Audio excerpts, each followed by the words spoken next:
Good morning. Thank you for joining us today for the launch of our special report on Idlib, mandated by the Human Rights Council.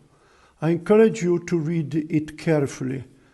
This is a chronicle of deaths foretold. The Commission has said time and again that Idlib is a ticking time bomb, and this report lays out what human suffering ensues after a partial detonation. On one side, there is a border wall, while on the other, there is a government that has failed its population in more ways than can be fathomed.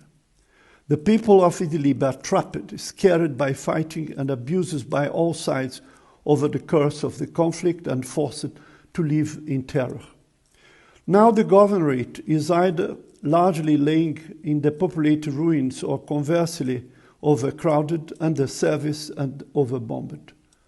More than 1 million people have been displaced from different parts of Idlib over this period, fleeing a campaign of bombardment and terror that may amount to crimes against humanity.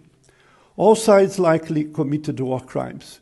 Children were sheltered at school, parents were sheltered at the market, patients were sheltered at the hospital. Entire families were bombarded, even while fleeing these attacks.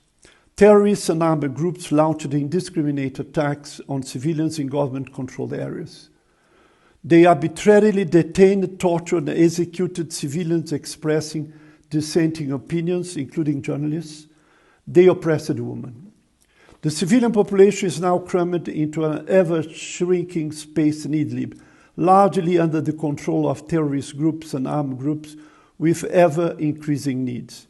During the winter months, children without shelter froze to death, and the international response was to play a game of chicken with humanitarian aid border crossing access. Despite the risks involved, some people are returning to their homes and places of prior displacement because the conditions in overcrowded camps are just that dire and compounded by the looming threat of COVID-19.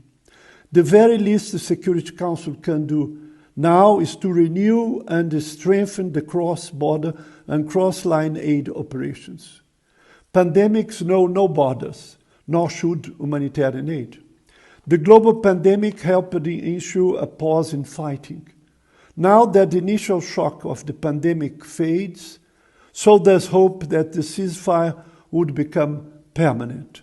True concrete actions must now be taken to end the conflict, cease the continuation of so much suffering, and begin the path to a more rights-respecting Syria for its people. While we welcome last week's resolution by the Security Council calling a 90-day pause in fighting, the Commission urges the parties to the conflict to heed the Secretary General's, the Special Envoy's, call for a lasting ceasefire and the immediate return to negotiations to end this conflict. Any lasting peace requires justice for the victims as defined by and for Syrians, and an end to the rampant impunity. To conclude, this report sets out the details of emblematic attacks and human rights violations and abuses. But there is no explanation to be found as to why such a predictable and foreseeable amount of suffering has been permitted to proceed to its terrible conclusions. Without a redoubling of principal efforts to end this conflict by all involved, I fear that we will return here time and again to inform you of what is painfully apparent in the present report. There's once again that the Syrian government, the other parties to the conflict, and the international community have failed the Syrian people yet again, and that this bloodshed continues to go unchecked. Thank you very much.